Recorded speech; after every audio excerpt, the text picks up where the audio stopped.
Aam Aadmi Party BJP plotting to change states demography for power Rana Gurjeet. ਹੁਣ ਜੇ ਰਾਣੇ ਗੁਰਜੀਤ ਵਰਗੇ ਨੂੰ ਇਹ ਸਮਝ ਆ ਰਹੀ ਹੈ ਜਾਂ ਐਟਲੀਸਟ ਉਹਨੇ ਪਬਲਿਕ ਸਟੈਂਸ ਲਿਆ ਹੈ ਕਿ ਬਈ ਮਕਸਦ ਇਹਨਾਂ ਹੁਣ 65,000 ਏਕੜ 'ਚ ਕਿੰਨੀਆਂ ਕਾਲੋਨੀਜ਼ ਕੱਟਣਗੇ, ਕਿਹੜੇ ਲੋਕ ਹੋਣਗੇ, ਜ਼ਾਹਰ ਹੈ ਪ੍ਰਵਾਸੀ ਹੋਣਗੇ, ਉਹਨਾਂ ਨੂੰ ਤੁਸੀਂ ਬਿਠਾਣਾ ਹੈ ਔਰ ਮਕਸਦ ਅਲਟੀਮੇਟਲੀ ਇਹ ਹੈ ਕਿ ਬਈ ਤੁਸੀਂ ਡੈਮੋਗ੍ਰਾਫੀ ਬਦਲ ਦੇਣੀ ਹੈ। ਔਰ ਵੋਟਿੰਗ ਪੈਟਰਨ ਨੂੰ ਬਦਲਣ ਦੇ ਲਈ ਜਿਹੜਾ ਹੈ ਉਹ ਉਹਨਾਂ ਦਾ ਇਹ ਪੈਟਰਨ ਹੈ ਕਿ soon the outsiders will outnumber Punjabi. ਜਿਹੜੀ ਉਪਜਾਊ ਜ਼ਮੀਨ ਹੈ ਜਿਹਦੇ 'ਚ ਖੇਤੀਬਾੜੀ ਹੁੰਦੀ ਹੈ 65,333 ਏਕੜ ਪੰਜਾਬ 'ਚ ਐਕਵਾਇਰ ਕਰਨਾ ਚਾਹੁੰਦੇ ਨੇ ਔਰ ਕੋਈ ਜਿਹੜਾ ਇਸ ਦੇ ਉੱਤੇ ਕੋਈ ਨਾ ਸਟੱਡੀ ਹੈ ਨਾ ਐਨਵਾਇਰਨਮੈਂਟਲ ਹੈ, ਪਰ ਅਸਲ ਮਕਸਦ ਜਿਹੜਾ ਉਹ ਡੈਮੋਗ੍ਰਾਫੀ ਚੇਂਜ ਹੈ। ਇਸ ਵੇਲੇ ਜਿਹੜੀ ਆਮ ਆਦਮੀ ਪਾਰਟੀ ਹੈ ਬਿਗ ਰੀਅਲਟਰ ਜਿਹੜੇ ਨੇ ਉਹਨਾਂ ਦੇ ਨਾਲ ਘਿਓ ਖਿਚੜੀ ਹੈ ਔਰ ਉਹ ਜਿਹੜੀ ਹੈ ਇਸ ਸਕੀਮ ਨੂੰ ਪੁਸ਼ ਕਰ ਰਹੀ ਹੈ ਜਿਹਦੇ ਨਾਲ ਹਜ਼ਾਰਾਂ ਕਿਸਾਨਾਂ ਦੇ ਉਹ ਜ਼ਮੀਨ ਤੋਂ ਮਰਹੂਮ ਹੋਣਗੇ, ਜ਼ਮੀਨਾਂ ਐਕਵਾਇਰ ਹੋਣਗੀਆਂ, ਹਾਊਸਿੰਗ ਰੀਅਲਟਰਸ ਪੈਸੇ ਬਣਾਉਣਗੇ, ਲਿਆ ਕੇ ਬਾਹਰਲਿਆਂ ਨੂੰ ਉੱਥੇ ਵਸਾਉਣਗੇ। ਉਹਨਾਂ ਨੇ ਵੀ ਰੱਖਣਾ ਕਿ ਭਾਈ ਇੱਥੇ ਜਿਹੜਾ ਹੋਰ ਕਿਸੇ ਨੂੰ ਨਹੀਂ ਕਰਨਾ ਔਰ ਅਲਟੀਮੇਟਲੀ ਤੁਸੀਂ ਫਿਰ ਜਿਹੜਾ ਖਾਲਿਸਤਾਨ ਫੂਕਦੇ ਰਹੋ ਤੇ ਉੱਥੇ ਕਹੋ ਕਿ ਜੀ ਅਸੀਂ ਰੈਫਰੈਂਡਮ ਕਰਵਾਉਣਾ, ਉਹਨਾਂ ਕਹਿਣਾ ਕਰਵਾ ਲਓ, ਤੁਹਾਡੀ ਡੈਮੋਗ੍ਰਾਫੀ ਬਦਲੀ ਹੋਏਗੀ। Viewers welcome back on program. So viewers ਆਪਾਂ ਗੱਲਬਾਤ ਕਰਨ ਜਾ ਰਹੇ ਹਾਂ ਕਿ ਲਾਲਾ ਕੇਜਰੀਵਾਲ ਦੀ ਪੰਜਾਬ ਸਰਕਾਰ ਵੱਲੋਂ ਲੈਂਡ ਪੋਲਿੰਗ ਐਕਟ ਤਹਿਤ 65,000 ਏਕੜ ਜ਼ਮੀਨ ਅਕਵਾਇਰ ਕਰਨ ਦੀ ਸਕੀਮ ਦਾ ਤਿੱਖਾ ਵਿਰੋਧ ਕੀਤਾ ਜਾ ਰਿਹਾ ਹੈ ਔਰ ਜ਼ਾਹਿਰ ਹੈ ਕਿ ਇਸ ਸਕੀਮ ਤਹਿਤ ਹਾਊਸਿੰਗ ਕਲੋਨੀਆਂ ਬਣਾ ਕੇ ਗੈਰ ਪੰਜਾਬੀਆਂ ਨੂੰ ਪੰਜਾਬ ਵਿੱਚ ਵਸਾਇਆ ਜਾਵੇਗਾ। ਇਸ ਤਰ੍ਹਾਂ ਪੰਜਾਬ ਦੀ ਸਿੱਖ ਬਹੁ ਗਿਣਤੀ ਨੂੰ ਘੱਟ ਗਿਣਤੀ ਵਿੱਚ ਬਦਲਿਆ ਜਾਏਗਾ। ਸੋ ਇਸ ਨੂੰ ਹੀ ਕਹਿੰਦੇ ਨੇ ਕਿ ਡੈਮੋਗ੍ਰਾਫਿਕ ਚੇਂਜ। ਸੋ ਇਸ ਬਾਰੇ ਆਪਾਂ ਗੱਲਬਾਤ ਕਰਨ ਜਾ ਰਹੇ ਹਾਂ। ਸੋ ਅਸੀਂ ਚਾਹਾਂਗੇ ਕਿ ਤੁਸੀਂ ਇਸੇ ਤਰ੍ਹਾਂ ਬਣੇ ਰਹਿਣਾ, ਦੇਖਣ ਸੁਣਨ ਲਈ ਜਾਂ ਲਿਖਣ ਲਈ ਤੁਹਾਡਾ ਸਭ ਦਾ ਬਹੁਤ ਬਹੁਤ ਸ਼ੁਕਰੀਆ ਜੀ। ਡਾਕਟਰ ਸਾਹਿਬ ਕੀ ਵਿਚਾਰਾਂ ਨੇ? ਦੇਖੋ, ਇਹ ਖਬਰ ਤਾਂ ਪਿਛਲੇ ਕੁਝ ਹਫ਼ਤਿਆਂ ਤੋਂ ਹੀ ਸੁਰਖੀਆਂ ਦੇ ਵਿੱਚ ਹੈ ਲੈਂਡ ਪੂਲਿੰਗ ਦੇ ਥੱਲੇ, ਪਰ ਮੈਂ ਇਹਨੂੰ ਹੈਡਲਾਈਨ ਜ਼ਰੂਰ ਦੇਖਦਾ ਰਿਹਾ। ਮੇਰੀ ਕੋਈ ਬਹੁਤੀ ਦਿਲਚਸਪੀ ਨਹੀਂ ਸੀ ਕਿਉਂਕਿ ਮੈਨੂੰ ਇਹ ਲੱਗਣ ਲੱਗ ਗਿਆ ਕਿ ਵੀ ਇਹ ਜਿਹੜੀਆਂ ਕਿਸਾਨ ਜਥੇਬੰਦੀਆਂ ਵੀ ਨੇ ਇਹਨਾਂ ਨੇ ਵੀ ਇੱਕ ਖੇਡ ਜਿਹਾ ਬਣਾਇਆ ਹੋਇਆ ਹੈ, ਸ਼ੁਗਲ ਹੈ ਜੋ ਕੁਛ ਇਹਨਾਂ ਨੇ, ਜਿਵੇਂ ਜਿਹੜਾ ਸ਼ੰਭੂ ਦੇ ਉੱਤੇ ਮੋਰਚਾ ਲੱਗਾ ਸੀ ਉਹਦੇ ਨਾਲ ਹੋਇਆ, ਉਸ ਤੋਂ ਪਹਿਲਾਂ ਵੀ ਜਿਹੜੀ ਇੰਨੀ ਕੁਰਬਾਨੀ ਤੋਂ ਬਾਅਦ 21 ਮਹੀਨੇ ਚੱਲੀ ਐਜੀਟੇਸ਼ਨ ਦੇ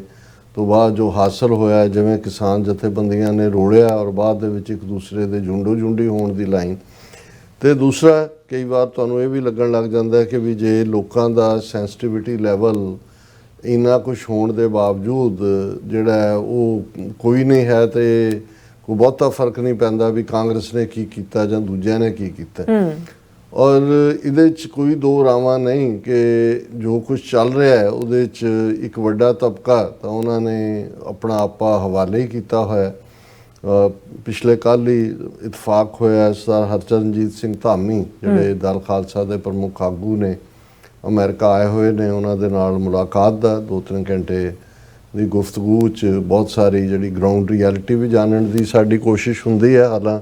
ਬਹੁਤ ਕੁਛ ਮੀਡੀਆ ਰਾਹੀਂ ਆਉਂਦਾ ਹੈ ਪਰ ਬਹੁਤ ਵਾਰ ਅਸੀਂ ਦੇਖਦੇ ਹਾਂ ਕਿ ਤੁਹਾਨੂੰ ਇਨ ਪਰਸਨ ਵੀ ਹੁੰਦਾ ਹੈ। ਅਤੇ ਹਰ ਜਿਹੜਾ ਪੰਥ ਦਰਦੀ ਸਿੱਖ ਹੈ ਉਹ ਇਹ ਦੇਖਦਾ ਤਾਂ ਹੈ ਕਿ ਵੀ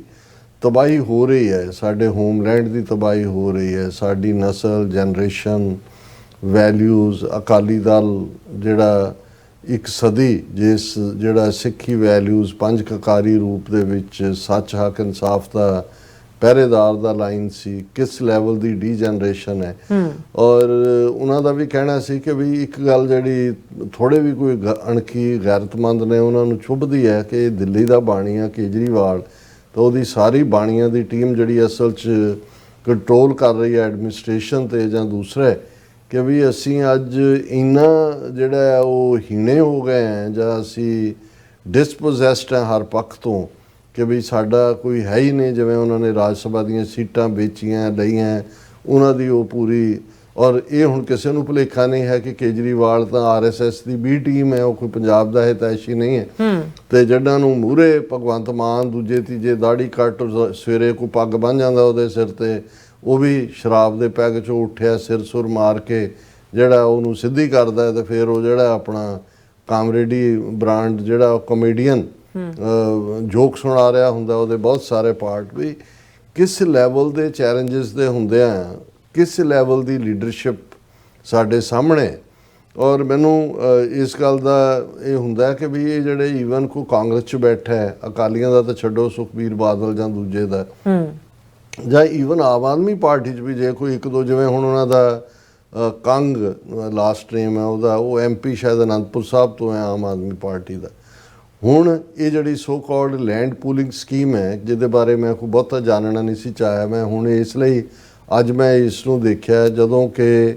ਇਹ ਸੀ ਵੀ ਕੰਗ ਨੇ ਇਹਦੇ ਤੇ ਟਵੀਟ ਕੀਤਾ, ਉਹਨੇ ਜਿਹੜਾ ਇਸ ਦਾ ਵਿਰੋਧ ਕੀਤਾ, ਪਰ ਨਾਲ ਦੀ ਨਾਲ ਉਹਨੇ ਉਹਨੂੰ ਡਿਲੀਟ ਵੀ ਕਰਤਾ। ਫਿਰ ਹੁਣ ਇਹ ਰਾਣਾ ਗੁਰਜੀਤ, ਹਾਲਾਂ ਇਹਦੀ ਸ਼ਕਲੋਂ ਜਾਂ ਦੂਜੇ ਤੀਜੇ ਦੇਖਦੇ ਆ ਜਾਂ ਕੈਪਟਨ ਅਮਰਿੰਦਰ ਦੇ ਵੇਲੇ ਆਪਣੇ ਆਪ ਦੇ ਵਿੱਚ ਇਹ ਸਾਰਾ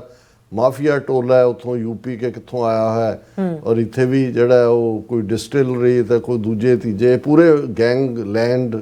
ਮਾਫੀਆ ਵੀ ਹੈ ਔਰ ਗੈਂਗ ਮਾਫੀਆ ਵੀ ਹੈ, ਔਰ ਪੋਲੀਟੀਕਲੀ ਵੀ ਜਿਹੜਾ ਉਹ ਪੈਸੇ ਇਵੇਂ ਸੁੱਟਦੇ ਨੇ ਕਿ ਵੀ ਜਿਹੜੀ ਮਰਜ਼ੀ ਸੀਟ ਜਿੱਤਣ ਲਈ ਹੁੰਦਾ ਜੀ ਇਹਨੇ ਪੈਸੇ ਖਰਚਣੇ ਕਰ। ਪਰ ਉਹਦੀ ਜਦੋਂ ਅੱਜ ਮੈਂ ਸਟੇਟਮੈਂਟ ਦੇਖੀ ਤਾਂ ਮੈਨੂੰ ਲੱਗਾ ਵੀ ਨਹੀਂ, ਇਹ ਟੌਪਿਕ ਮੈਨੂੰ ਡਿਸਕਸ ਕਰਨਾ ਚਾਹੀਦਾ ਹੈ। ਉਹਦੀ ਸਟੇਟਮੈਂਟ ਜਿਹੜਾ ਕਿ ਈਵਨ ਟ੍ਰਿਬਿਊਨ ਵਰਗੇ ਜਿਹੜਾ ਫਿਰਕੂ ਅਖਬਾਰ ਹੈ ਉਹਨੇ ਕੀ ਛਾਪਣਾ, ਕਿ ਉਹਨੇ ਹੈਡਲਾਈਨ ਦਿੱਤੀ, Aam Aadmi Party BJP plotting to change states demography for power, Rana Gurjeet. ਹੁਣ ਜਦੋਂ ਇੱਕ ਇਸ ਕਿਸਮ ਦਾ ਬੰਦਾ ਜਿਹੜਾ ਖੁਦ ਇੰਨਾ ਐਂਬੀਸ਼ੀਅਸ ਹੈ, ਕੱਲ ਨੂੰ BJP 'ਚ ਵੀ ਜਾ ਸਕਦਾ, ਉਹ ਇਹ ਕਹਿੰਦਾ ਹੈ ਵੀ ਇਹ ਜਿਹੜੀ BJP ਹੈ ਔਰ ਆਮ ਆਦਮੀ ਪਾਰਟੀ ਹੈ, ਜ਼ਾਹਰ ਹੈ ਹਿੰਦੂਤਵਾਦੀਆਂ A ਤੇ B ਟੀਮਾਂ, ਇਹ ਜਿਹੜੀ ਲੈਂਡ ਪੂਲਿੰਗ ਪਾਲਿਸੀ ਹੈ ਜਿਹਦੇ ਥੱਲੇ 65,000 ਏਕੜ ਜ਼ਮੀਨ, ਜਿਹਦੇ 'ਚੋਂ ਕਹਿ ਰਹੇ ਨੇ ਜੀ ਇਹ ਅਸੀਂ ਕੋਈ ਸਟੇਟ ਐਕਵਾਇਰ ਨਹੀਂ ਕਰ ਰਹੀ, ਇਹ ਵਲੰਟੀਅਰ ਕਰਨ, ਅਸੀਂ ਬਹੁਤ ਪੈਸੇ ਤਾਂ ਦਿਆਂਗੇ, ਉਹਨੂੰ ਅਸੀਂ ਡਿਵੈਲਪ ਕਰਾਂਗੇ, ਉਹਦੇ 'ਚ ਹਾਊਸਿੰਗ ਕਾਲੋਨੀਜ਼ ਹੋਣਗੀਆਂ, ਉਹਦੇ 'ਚ ਜਿਹੜਾ ਪਲਾਟ ਦੇ ਦਿਆਂਗੇ, ਦੂਜਾ ਕਰ ਦਿਆਂਗੇ, ਔਰ ਇਹ ਸਾਰਾ। ਹੁਣ ਜੇ ਰਾਣੇ ਗੁਰਜੀਤ ਵਰਗੇ ਨੂੰ ਇਹ ਸਮਝ ਆ ਰਹੀ ਹੈ ਜਾਂ ਐਟਲੀਸਟ ਉਹਨੇ ਪਬਲਿਕ ਸਟੈਂਸ ਲਿਆ ਕਿ ਬਈ ਮਕਸਦ ਇਹਨਾਂ ਹੁਣ 65,000 ਏਕੜ 'ਚ ਕਿੰਨੀਆਂ ਕਾਲੋਨੀਜ਼ ਕੱਟਣਗੇ, ਕਿਹੜੇ ਲੋਕ ਹੋਣਗੇ, ਜ਼ਾਹਰ ਹੈ ਪ੍ਰਵਾਸੀ ਹੋਣਗੇ, ਉਹਨਾਂ ਨੂੰ ਤੁਸੀਂ ਬਿਠਾਣਾ, ਔਰ ਮਕਸਦ ਅਲਟੀਮੇਟਲੀ ਇਹ ਹੈ ਕਿ ਵੀ ਤੁਸੀਂ ਡੈਮੋਗ੍ਰਾਫੀ ਬਦਲ ਦੇਣੀ ਹੈ। ਆਬਾਦੀ ਸਿੱਖਾਂ ਦੀ ਆਲਰੇਡੀ ਮੈਨੂੰ ਲੱਗਦਾ ਵੀ ਆਉਂਦੀ ਸੈਂਸਸ ਤੋਂ ਬਾਅਦ ਵੈਸੇ ਹੀ ਅਸੀਂ ਮਾਈਨੋਰਿਟੀ 'ਚ ਹੋਣਾ, ਕਿਉਂਕਿ ਜਿਹੜਾ ਇਹਨਾਂ ਨੇ ਇਹ ਰਾਹ ਖੋਲ੍ਹਿਆ ਕਿ ਜੀ ਜਿਹੜੇ ਅੱਡ ਪੰਥ ਨੇ ਜਾਂ ਦੂਜੇ ਇਹ ਵੀ ਆਪਣੀ ਅੱਡ ਰਜਿਸਟ੍ਰੇਸ਼ਨ ਕਰਾ ਸਕਦੇ ਨੇ। ਜਿਵੇਂ ਉਹਨਾਂ ਨੇ ਰਾਪੁਰ ਬੱਲਾਂ ਵਾਲੇ ਨੇ ਮੰਗ ਕੀਤੀ ਕਿ ਜੀ ਉਹ ਜਿਹੜਾ ਰਿਲੀਜੀਅਸ ਸੈਕੂਲਰਿਜ਼ ਐਕਟ ਹੈ ਉਹਦੇ 'ਚ ਜਿਹੜੀ ਆ ਅੰਮ੍ਰਿਤ ਬਾਣੀ ਸਤਿਗੁਰੂ ਰਵਿਦਾਸ ਜੀ ਕੀ ਜਿਹੜਾ ਉਹਨਾਂ ਨੇ ਏਜੰਸੀਆਂ ਨੇ ਖੇਡੀ ਹੈ ਗੁਰੂ ਗ੍ਰੰਥ ਸਾਹਿਬ ਦੀ ਗੁਰਤਾ ਨੂੰ ਚੈਲੰਜ ਕਰਾਉਂਦੇ ਆ ਔਰ ਦਲਿਤ ਭਾਈਚਾਰੇ ਨੂੰ ਸਿੱਖੀ ਨਾਲੋਂ ਤੋੜਨ ਦੀ, ਤੇ ਉਹਨਾਂ ਨੂੰ ਉਹ ਜੇ ਉਹਨਾਂ ਦਾ ਗ੍ਰੰਥ ਰੈਕਗਨਾਈਜ਼ ਹੁੰਦਾ ਹੈ ਸੋ ਕਾਲਡ ਜਿਹੜਾ ਅੰਮ੍ਰਿਤ ਬਾਣੀ ਹੈ, ਤੇ ਨਾਲ ਦੀ ਨਾਲ ਉਹ ਕਾਲਮ ਵੀ ਹੋਏਗਾ ਵੀ ਉਹ ਆਪਣੇ ਆਪ ਨੂੰ ਉਹ ਲਿਖਾ ਸਕਦੇ ਨੇ ਜਿਹੜੇ ਹੁਣ ਭਾਵੇਂ ਅੱਡ ਵਿਦਨ ਜੋ ਮਰਜ਼ੀ ਚੱਲ ਰਿਹਾ ਹੋਏ ਪਰ ਉਹ ਸਾਰੇ ਸਿੱਖ ਖਾਤੇ ਜਾਂਦੇ। ਹੁਣ ਇਹ ਜਿਹੜਾ ਰਾਣਾ ਗੁਰਜੀਤ ਨੇ ਕਿਹਾ ਵੀ ਆਲਰੇਡੀ ਤੁਸੀਂ 3 ਇਲਾਕੇ ਦੇਖ ਸਕਦੇ ਹੋ ਜਿੱਥੇ ਕਿ ਡੈਮੋਗ੍ਰਾਫੀ ਬਦਲ ਚੁੱਕੀ ਹੈ, ਜ਼ਾਹਰ ਹੈ ਹਿੰਦੂ ਮੈਜੋਰਿਟੀ ਹੈ, ਲੁਧਿਆਣਾ, ਜ਼ੀਰਕਪੁਰ ਤੇ ਖਰੜ, ਔਰ ਉਹਨੇ ਇਹ ਕਿਹਾ ਕਿ ਵੀ ਇਹ ਡੀਪ ਕੰਸਪੀਰੇਸੀ ਹੈ, ਡੂੰਗੀ ਸਾਜ਼ਿਸ਼ ਹੈ ਸਟੇਟ ਦੀ ਡੈਮੋਗ੍ਰਾਫੀ ਬਦਲਣ ਦੇ ਲਈ, ਔਰ ਇਸ ਦਾ ਉਹਨੇ ਕਿਹਾ ਵੀ ਇਸ ਤਰੀਕੇ ਨਾਲ ਜਿਹੜੇ ਨੌਨ ਪੰਜਾਬੀ ਨੇ ਉਹਨਾਂ ਦੀ ਗਿਣਤੀ ਵੱਧ ਜਾਏਗੀ ਔਰ ਆਮ ਆਦਮੀ ਪਾਰਟੀ ਤੇ BJP ਜਿਹੜੀ ਹੈ ਉਹਨਾਂ ਦੇ ਲਈ ਪਾਵਰ ਹਥਿਆਣੀ ਸਟੇਟ ਦੇ ਵਿੱਚ ਸੌਖੀ ਹੋ ਜਾਏਗੀ, ਔਰ ਵੋਟਿੰਗ ਪੈਟਰਨ ਨੂੰ ਬਦਲਣ ਦੇ ਲਈ ਜਿਹੜਾ ਹੈ ਉਹ ਉਹਨਾਂ ਦਾ ਇਹ ਪੈਟਰਨ ਹੈ ਕਿ soon the outsiders will outnumber Punjabi, ਔਰ ਇਹ 3 ਸ਼ਹਿਰਾਂ ਦੇ ਉਹਨਾਂ ਨੇ ਆਲਰੇਡੀ ਨਾਂ ਲਏ ਨੇ।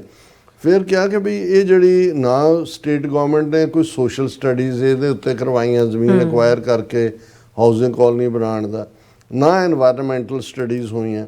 ਔਰ ਉਹ ਜਿਹੜੀ ਉਪਜਾਊ ਜ਼ਮੀਨ ਹੈ ਜਿਹਦੇ 'ਚ ਖੇਤੀਬਾੜੀ ਹੁੰਦੀ ਹੈ 65,333 ਏਕੜ ਪੰਜਾਬ 'ਚ ਐਕਵਾਇਰ ਕਰਨਾ ਚਾਹੁੰਦੇ ਨੇ, ਔਰ ਕੋਈ ਜਿਹੜਾ ਇਸ ਦੇ ਉੱਤੇ ਕੋਈ ਨਾ ਸਟੱਡੀ ਹੈ ਨਾ ਐਨਵਾਇਰਨਮੈਂਟਲ ਹੈ, ਪਰ ਅਸਲ ਮਕਸਦ ਜਿਹੜਾ ਉਹ ਡੈਮੋਗ੍ਰਾਫੀ ਚੇਂਜ ਹੈ।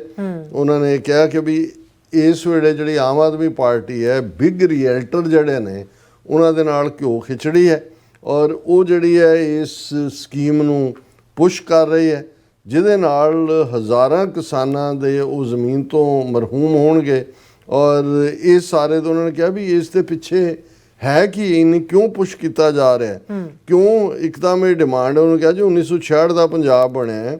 ਹੁਣ ਤੱਕ ਜਿਹੜਾ ਹੈ 25,000 ਏਕੜ ਡਿਵੈਲਪ ਹੋਈ ਹੈ ਅਰਬਨ ਸਟੇਟਸ ਦੇ ਲਈ,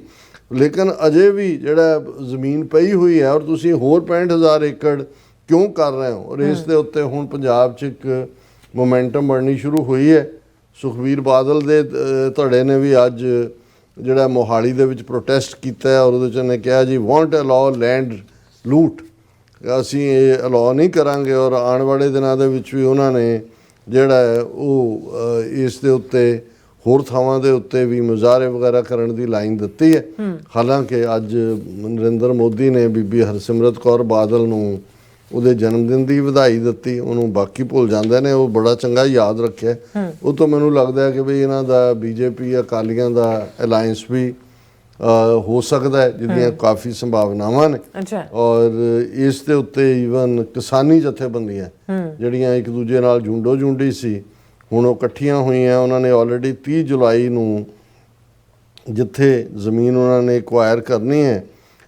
ਉੱਥੇ ਉਹਨਾਂ ਨੇ ਟਰੈਕਟਰ ਰੈਲੀ ਰੱਖੀ ਹੈ 30 ਜੂਨ ਦੀ। ਔਰ ਇਹ ਉਹਨਾਂ ਨੇ ਕਿਹਾ ਜੀ ਅਸੀਂ ਬਿਲਕੁਲ ਵਿਰੋਧ ਕਰਦੇ ਹਾਂ ਇਸ ਲੈਂਡ ਪੂਲਿੰਗ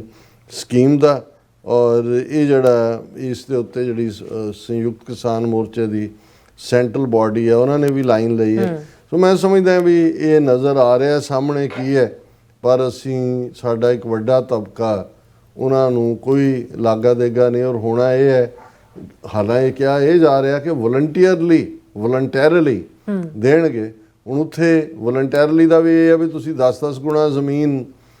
ਦੀ ਕੀਮਤ ਜਿਹੜੀ ਹੈ ਉਹ ਵਧਾ ਦਿਓ। ਕਹਿਣਗੇ ਜੀ ਠੀਕ ਹੈ। ਔਰ ਜਿਵੇਂ ਮੈਂ ਅੱਗੇ ਕਿਹਾ ਕਿ ਭਾਈ ਜਿਵੇਂ ਫਲਸਤੀਨੀਆਂ ਦੀ ਥਾਂ ਦੇ ਉੱਤੇ ਯਹੂਦੀ ਆਏ, ਮਹਿੰਗੀਆਂ ਉਹਨਾਂ ਨੇ ਜਿਹੜਾ ਉਹ ਪ੍ਰਾਈਸ ਦੇ ਉੱਤੇ ਲਈਆਂ, ਬਾਅਦ 'ਚ ਉਹਨਾਂ ਕਿਹਾ ਜੀ ਇੱਥੇ ਜਿਹੜੀ